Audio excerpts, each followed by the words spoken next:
Yeah, so the journey started when I was diagnosed with the fibroids back in 2014. And they thought it might have been ovarian cancer. And then when that wasn't the case, it's like, Jesus, why the fuck, pardon my French, did you go and scare me like that? When actually it's something much more manageable, you know? And yeah, so the journey started then. So I started doing the acupuncture, started going to therapy. Actually, no, I didn't start going to therapy yet at that point. What I did was continue living a somewhat unhealthy lifestyle, and then I continued drinking at the weekend. So I did that for about a year or so, and I had to monitor the fibroids every few months to see if they were growing, because the doctor said if they grew too big, they would affect my fertility. And I think that was the biggest thing. That's what threw me into the tizzy. It was like, what do you mean, like, my fertility is going to be affected? I think this is something that we really take for granted growing up, and I think that's why it's so hard for people to talk about now. That's Mandalei Kuhn, and this is the Yoga Life podcast.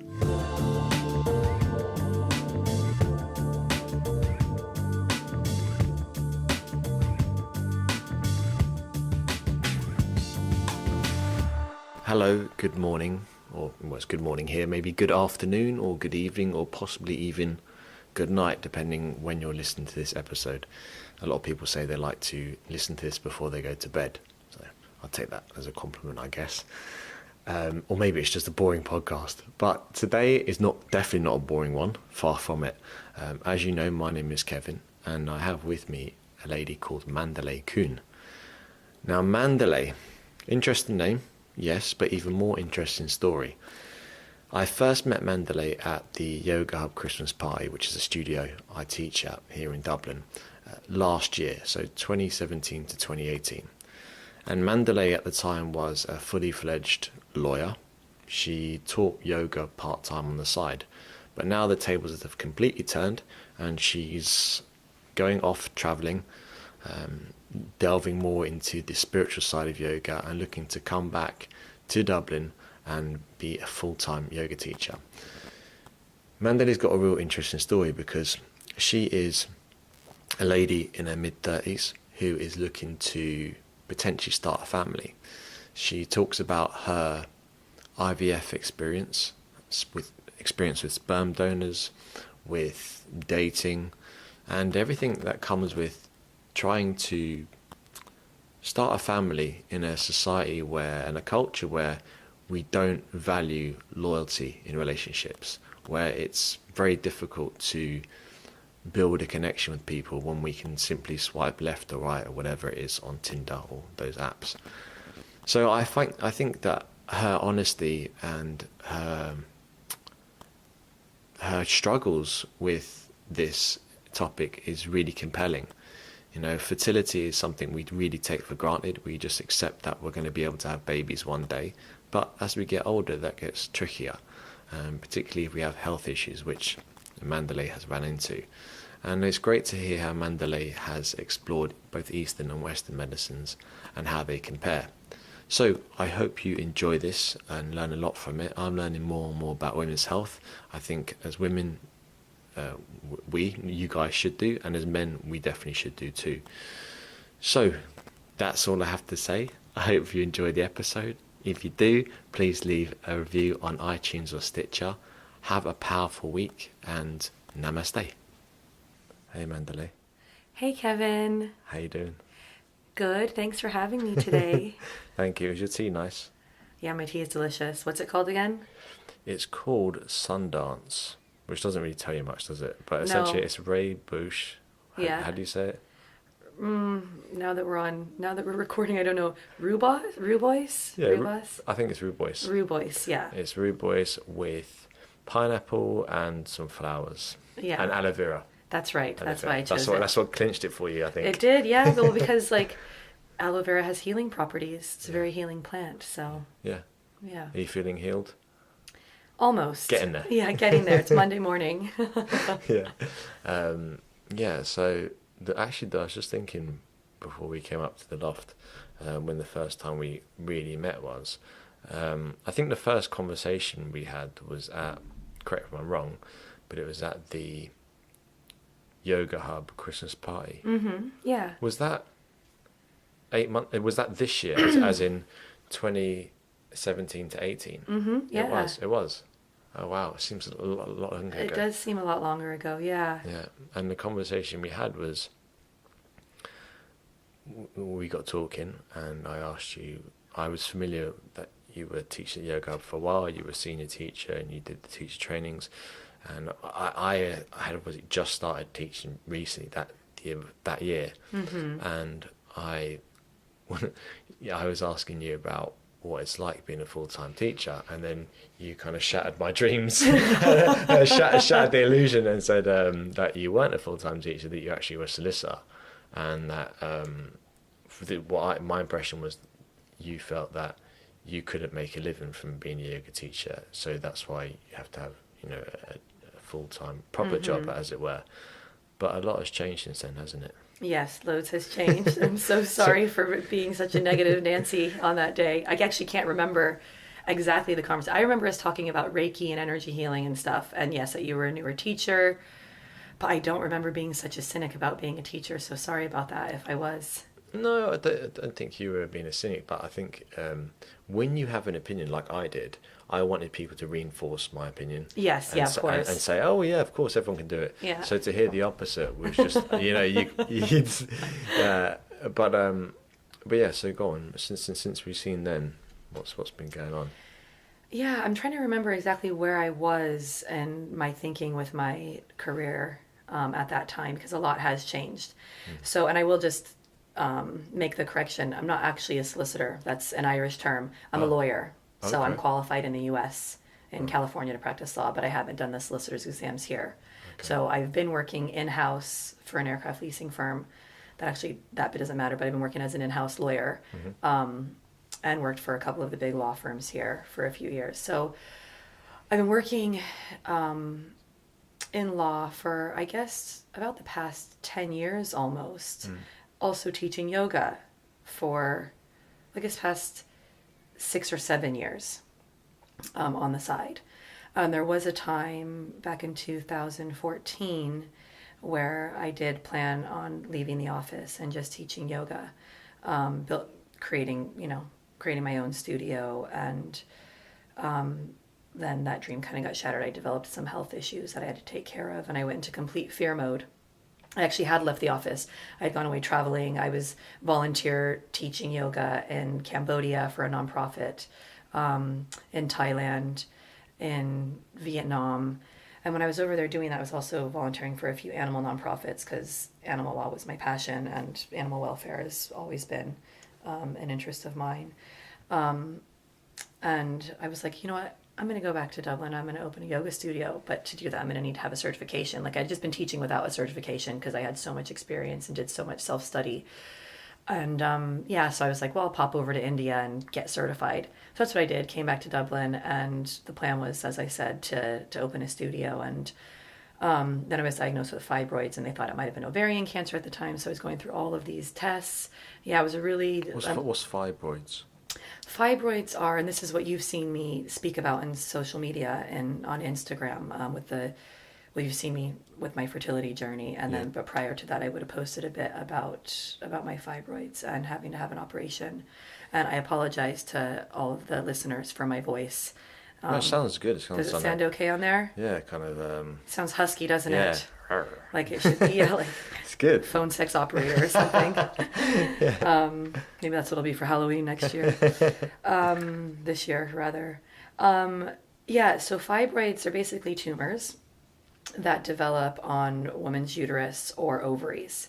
And they're just, from a Western perspective, a Western doctor would say this is something that commonly happens to women over 30 who haven't had children yet, because apparently when you birth your own children, the chemical balance, your hormones change, which make it less likely for you to develop fibroids. At the time that I was diagnosed, I was 34 and hadn't carried any children to term. And I say that because I was really active in the Repeal campaign and spoke publicly about my abortion I had when I was 18. But yeah, according to Western medicine, if you don't go through a full birth and birth children, the chemical and hormonal balance changes or doesn't change in a way that protects you from getting these fibroids. So, but when they detected them at first, they couldn't tell by the scans whether they were, because they can be watery or they can be more dense matter, like, sounds kind of gross, but like hair, nails, like that type of material, or they can be very watery. So in a scan, if they see that it's like that dense matter, there's more of a chance of it being a cancerous tumor. So they had to do other tests, but it's like there's a special scan you have to do. You have to be injected with dye, and so there were only certain hospitals that did this on certain days. It was all a big mess, and then there were other things happening with family back home. I couldn't get home to see them because I was waiting on tests here to be done, and I really went into fear mode. Like, if something big is going to happen, I'm going to need health insurance. I'm going to need to be able to financially support myself. So I went back to the office. I was doing 15 or 16 yoga classes per week in a few different studios, which I didn't mind. Like, I'm sure if you've ever taught that many classes in a week, it's trying. It's very trying. It's not sustainable. But you were working at the same time. I wasn't working. I'd left the office. I'd gone away traveling. I ended up getting my yoga certification because I wanted to come back and open a yoga studio. Okay. And make teaching yoga my life, my career. And I didn't get far enough along in that before these medical issues arose. And I felt like, you know what, I really need financial security and the stability of a routine every day because my head was mashed. I think I don't think it's easy for anyone being confronted with a serious medical issue because, we go through life, we're young and we're healthy. And, you might hear our parents or older people like developing little things here and there, but that's so far off for you when you're younger, and then you get into your 30s and things start to be detected or things might start happening. And it's really scary. You're like, wait, I'm supposed to be healthy and fine. And I do eat healthy and I do yoga and I lead a healthy life and, I'm healthy in my brain and, so it's a really trying thing, and it was. So yeah, I went back to the office then, but I continued teaching yoga on the side and doing workshops and things because I loved it, but I really didn't feel that I would be able to sustain myself as a single person wanting to create a family, perhaps even on my own, on a yoga teacher's salary. So that's probably by the time I saw you, that's why I had said that, like, it's not... And maybe what I meant was it's not easy to be a yoga teacher and support yourself financially. That's the perspective I was coming from. But also at that time, I knew I would be leaving the corporate world soon. I guess I didn't explain that to you. So I've since left my job in the corporate world. I'll always have law to go back to if I need it, which is great. As my parents said to me, I remember them saying, just get a college education so you have something to fall back on. Do whatever else you want that makes you happy, but just get an education so you have something to fall back on if you need to.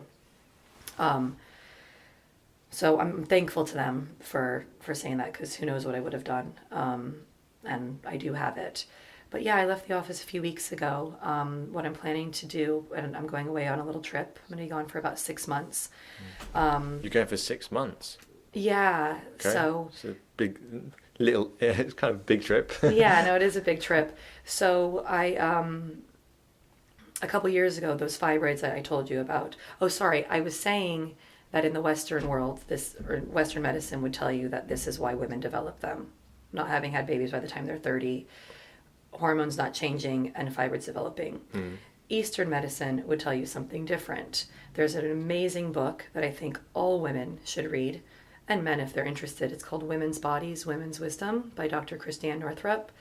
You can find her on Instagram too. She's brilliant. So she's a Western doctor, but she started seeing commonalities in her patients coming in with uterine fibroids or ovarian cysts or ovarian fibroids. And the commonalities she saw with uterine fibroids, which is what I had, is that the women were living their lives with a loss of power and creativity, either in their relationships or their careers. Surprise, I had just recently come out of a 4-year relationship where I gave a lot more of myself than where I lost a lot of my independence. And there was quite a controlling dynamic, definitely coming from his end. There might have been from my end as well to him.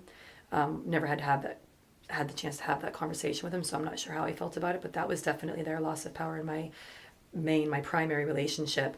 And then also in my career, there was no creativity in my career. I was working as a lawyer, and at bottom of the barrel at the time. So, and for years since law school. So that really resonated with me. And I started going to therapy, and then I started doing acupuncture, Chinese medicine, and my therapist, she would have studied lots of Eastern philosophy and Eastern medicine and things related to women's health. So she and then my acupuncturist, they both said the same thing. It's more about energetically what's going on in your life that contributes to the development of reproductive issues in women than it is about the chemicals and the hormone balancing. The chemicals and the hormone balancing are directly related to energetically what's going on with you. Yeah. What does your external environment look like? Your job, your relationships, the way you talk to yourself.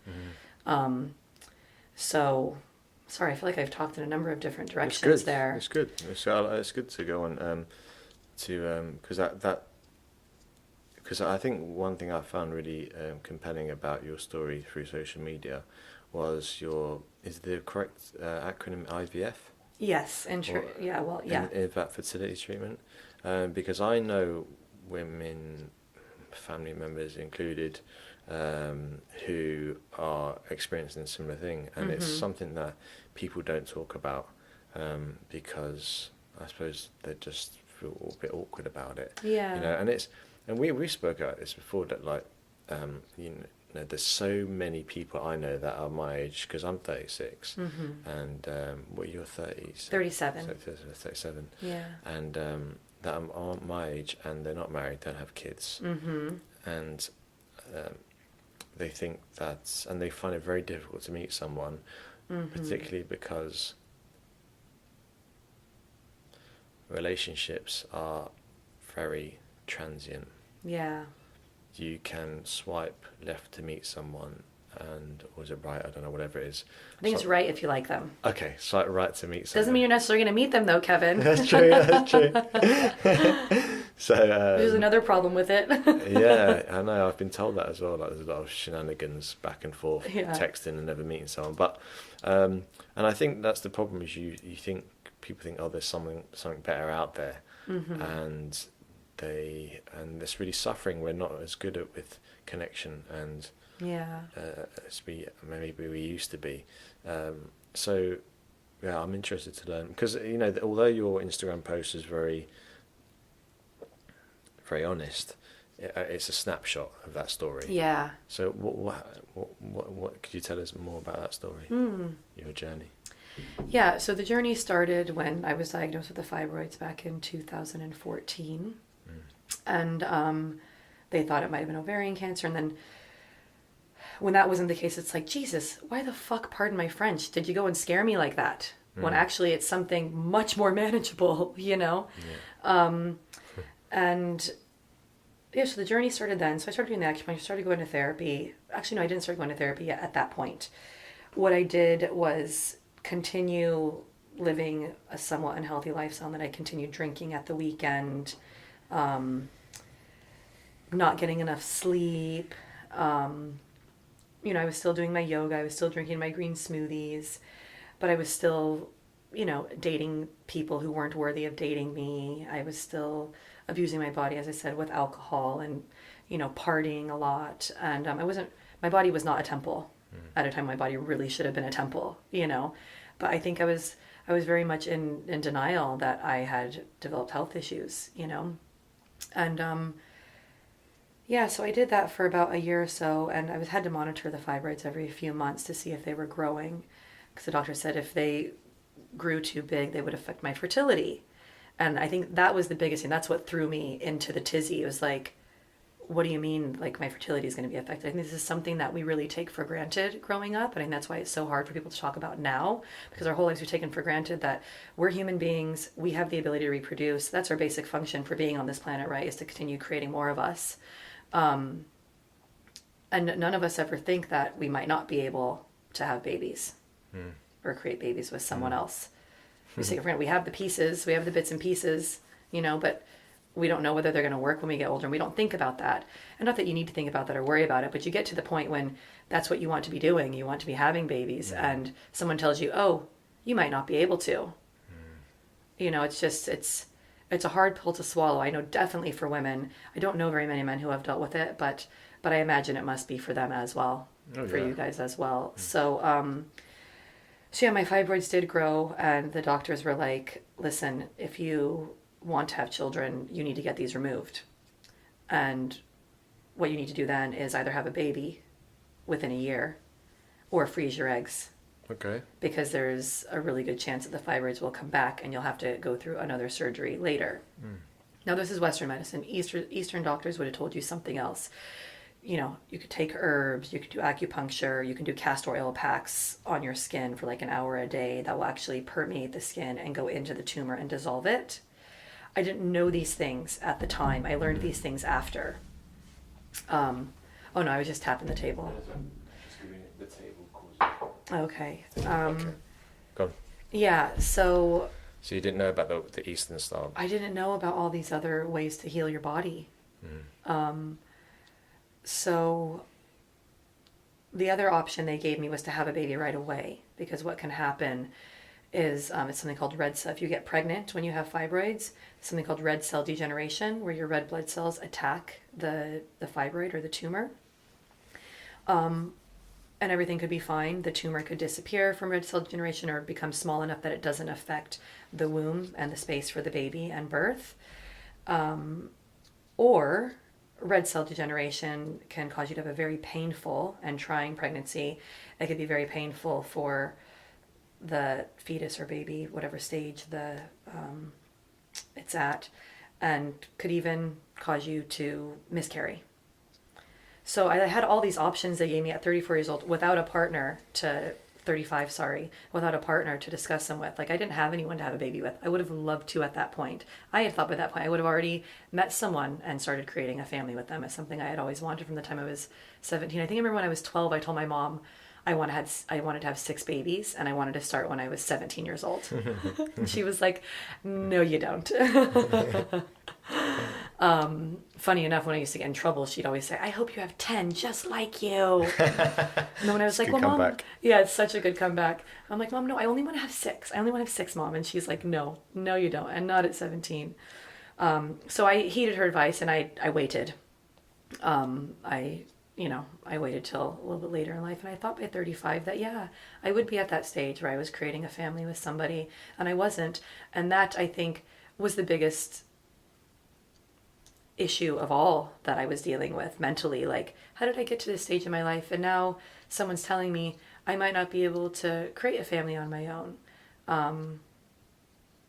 But it's what I've always wanted, and it was tough. So that's at the point that I started going to therapy, is when I was faced with having to have this surgery or not having to have this surgery.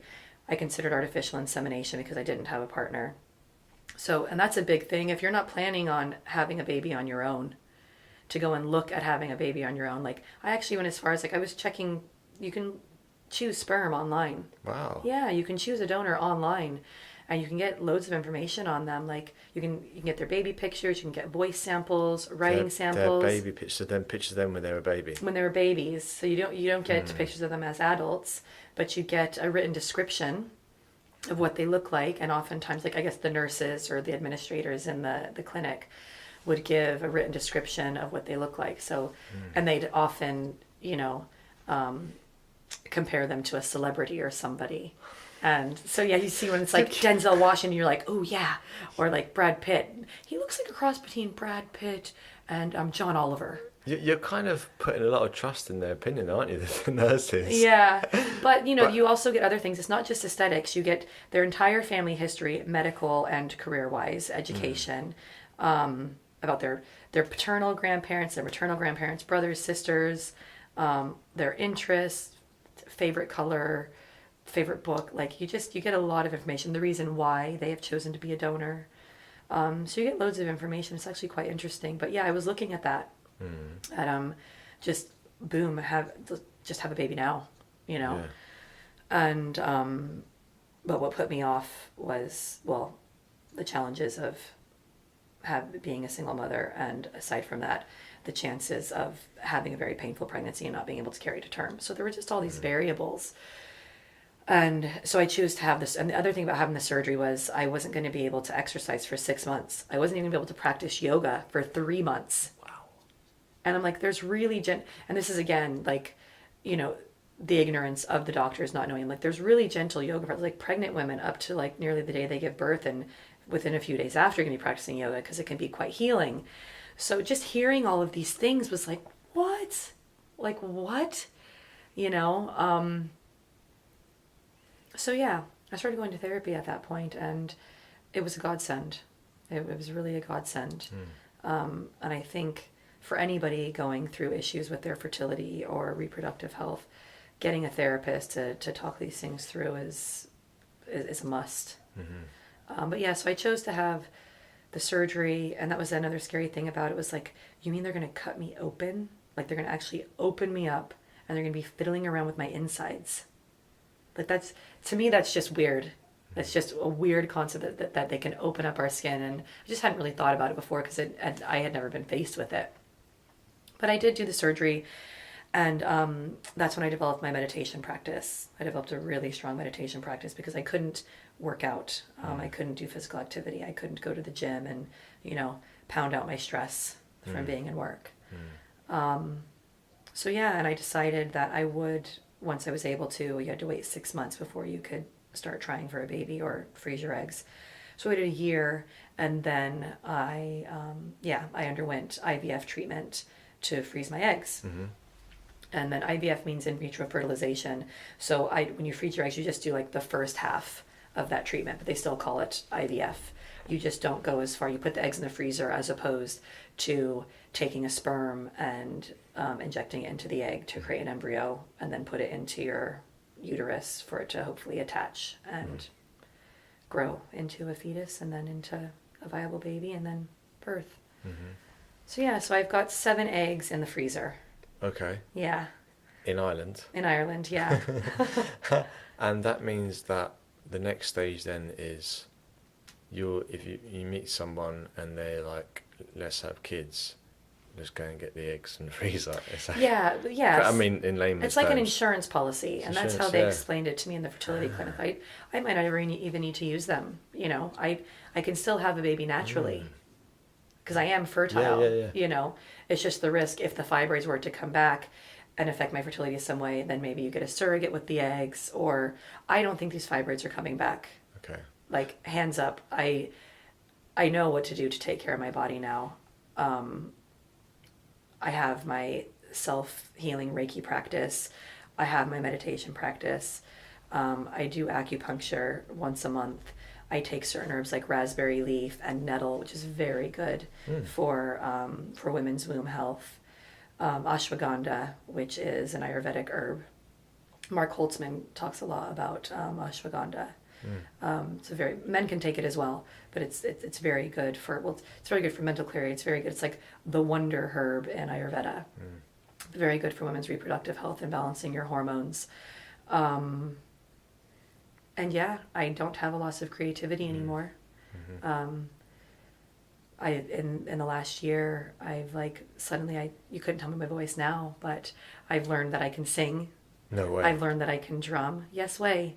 No, You've only just learned that you can sing. I've only just learned that I can sing. Because I reckon I could probably sing if someone just gave me said no, not in that. Was it tone? Yeah. You know, so anyway, go on. So how did you discover that you can sing? Well, through plant medicine, actually. Of course.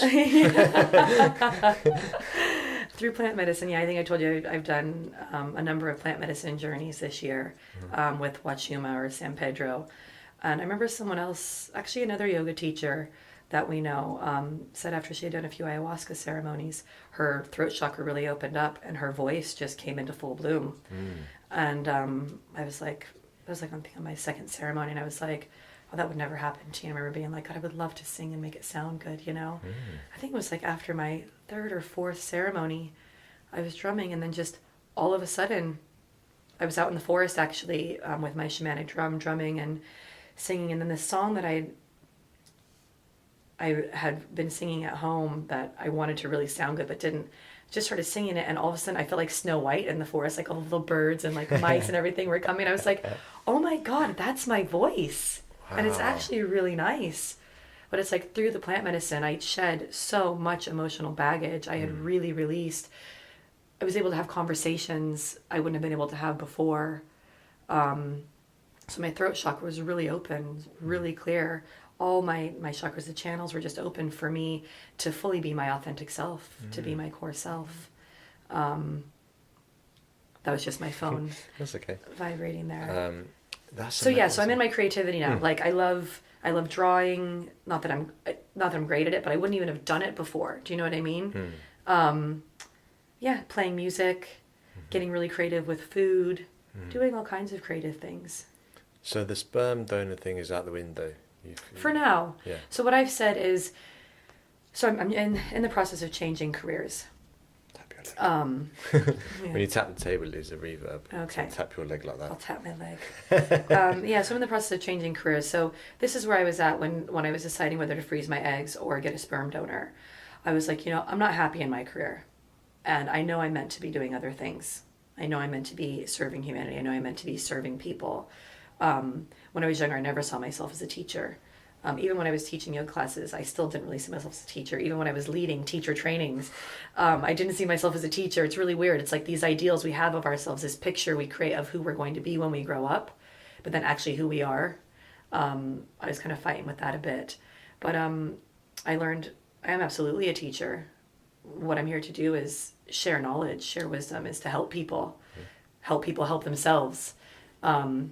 And so I'm in the process of a career change, and with the fertility thing, I was like, I can either stay in this really secure job, in this really secure industry where I'm getting paid well, I'll be able to support myself financially as a single mother, get a sperm donor, have a baby on my own, put the baby in creche while I'm in work, have a holiday once or twice a year, get my maternity leave paid for, or I can put the eggs on ice.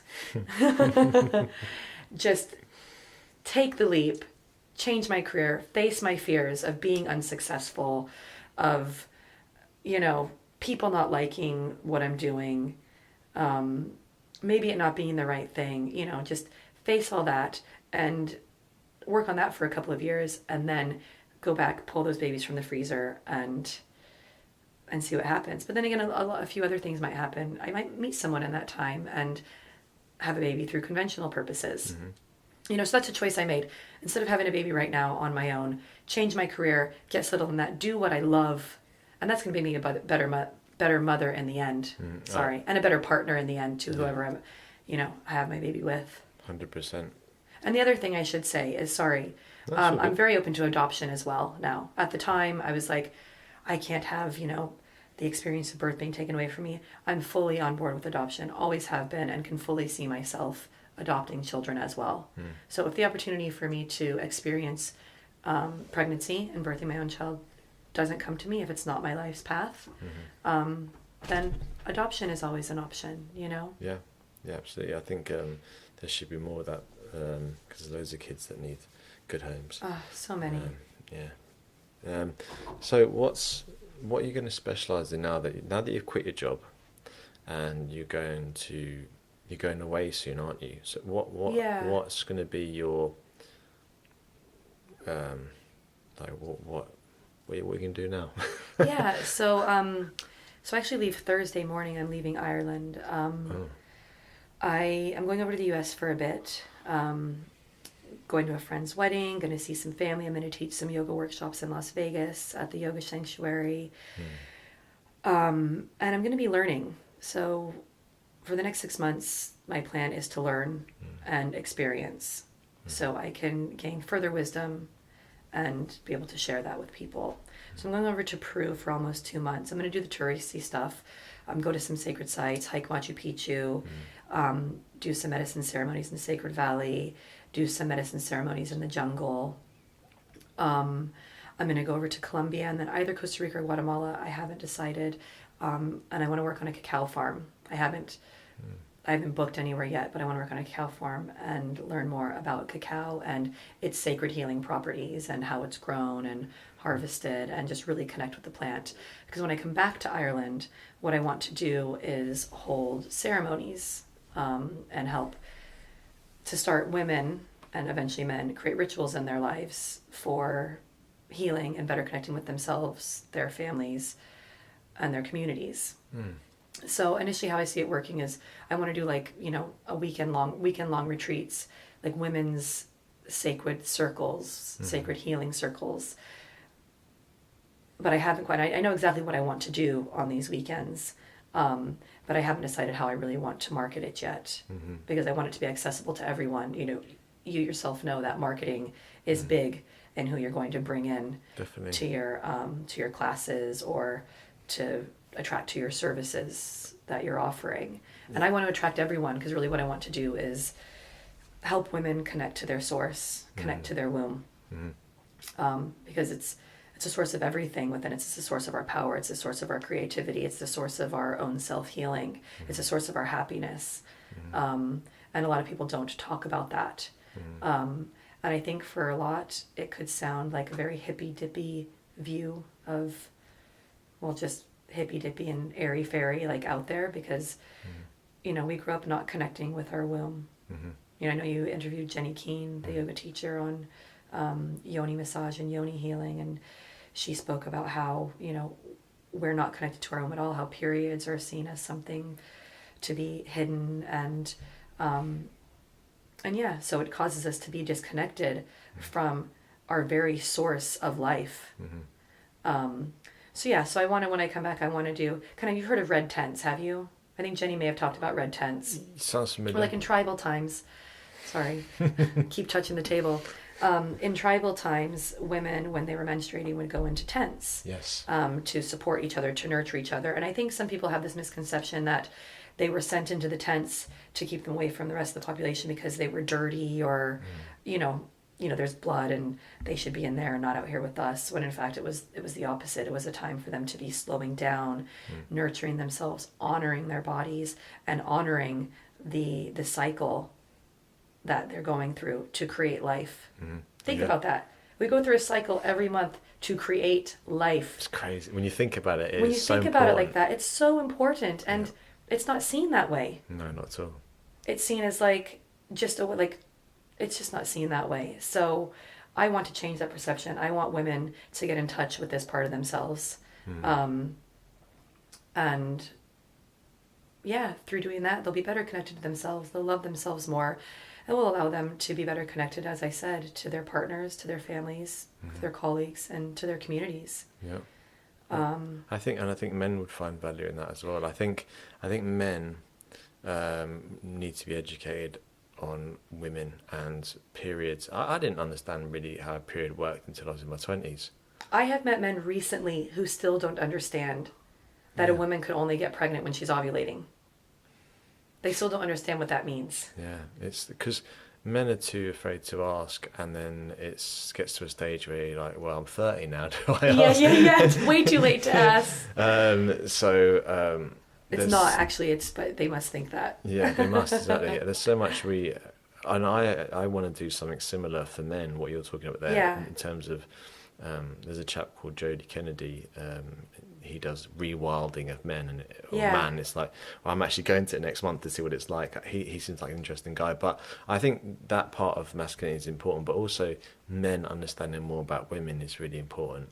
Because I think relationships break down when you don't understand your partner, the communication, and we're getting shitter and shitter at communicating. I can't stand communicating through text. I'm not very good at it. I can tell. I get told I'm bad at it. People like whoever I'm dating at the time will message me back and say, "Well, what's wrong?" I said, "I just forgot to put a smiley face." I was busy, like, I don't know, cooking or something like that. But anyway, I'm going off on a tangent now. But I think what you're talking about there is really important, and there's a massive need for that. And the fellas could do well to learn about that as well. Totally. So you must be really happy now that you've decided to make this choice. Oh my gosh, I'm so happy, Kevin. And I just want to say, I fully believe, like you, men need this just as much, and not only to learn about women, but to learn about themselves. This is why women need to be doing it, to learn about ourselves, and men need the exact same thing, as you've said. I just myself feel, and I would love to work with men in this capacity at some point. I just feel with my experience and my journey thus far, I'm better equipped to deal with them, and I'm just being really called to work with only women at this stage on in this matter. Yeah. Yeah. What was your question there again? Oh yeah, if I'm really happy. Yeah. Yeah, I'm so happy. I'm like, every now and then, a little fear will creep in, like, who do you think you are, going off to create your own career, to create your own business? Why do you think you deserve that? Why don't you just keep slogging it, like you were? And that'll last for a couple of seconds. And then I'm like, no, wait a second. You're living in the realm of infinite possibility, which is where we all should be living. You've learned to trust the universe to give you what you need at the times that you need it. And that's exactly what has happened since I've quit my job. You've heard people talk about being in a flow state. When you finally align with your life's purpose and you get in this flow state, things just come to you. Well, that's exactly what has happened for me. I needed interim accommodation, before the place where I was living, there was going to be renovation, so I need to move out for a couple of weeks. And I'm like, oh my God, trying to find an apartment in Dublin is disastrous. Like, there's hardly anything going. And I had so many apartments offered to me, like, just like that. Even before I left my job after handing in my notice, I was asked by a friend of a friend, she's now a friend of mine, to be on the board of directors of a nonprofit and corporation called herstory.ie. Melanie Lynch is the director, and RT has picked up a 6-part documentary series. Her Story highlights women in history in Ireland, women who have been overshadowed, who have done really great things for the country, and women internationally, but mostly in Ireland. So the 6-part series in RT is going to they're going to be interviewing women from the Magdalene factories and their experiences. So I'm on the board of directors for this nonprofit, which is something I didn't see happening a year ago, and I fully believe wouldn't have happened if I didn't set the wheels in motion by actually taking the leap and quitting the job that wasn't fulfilling me. Definitely. A few days later, you asked me to be on this podcast. If you had asked me a year ago, I probably wouldn't have bothered. So it would have been like, I'm busy. I couldn't make it to see him during the day on a Monday. I might be away traveling with work, and I'm not doing that for my career now anyways. I would have just shut off this amazing experience with you because I was just not in this space of being aligned with my purpose. What else happened? Oh, 2 very good friends of mine, Jess and Patty, have asked me to be the celebrant at their wedding, to marry them. They asked me to marry them in front of all their friends and family. And I'm like, what an honor that somebody sees this in me, and they want me to be the person that solemnizes the union between the two of them that they're creating for the rest of their lives. Like, what an absolute honor. So so I'm very happy. Things are just coming to me. I'm in that flow. Things are just happening. Yeah. And they're all things that I love and want to do, but couldn't have seen myself doing it a year ago. And honestly, they wouldn't have happened a year ago because I wasn't in the space for them to come to me. Yeah, exactly. I wouldn't have been attracting them into my life. Well, keep flowing. Yeah, thanks. That'd be a good hashtag. Keep flowing. Yeah, you can patent that one now. Yeah, it's ours, everyone. Don't take it. So that's it, Mandalei. Okay. Yeah, thanks for chatting to me. Yeah. As always, thanks so much for listening. Next week, I have with me Carol Murphy of Green Lotus Yoga. I met Carol first at my 300-hour teacher training. I'm in love with Carol, basically, put it that way. Hope my girlfriend doesn't mind me saying that. But Carol is amazing. She is the personification of a yogi. And she's got more experience than anyone I've met on the podcast so far. So it's great to hear how she has seen yoga change and evolve in the last 20 years. That's next week, every Thursday.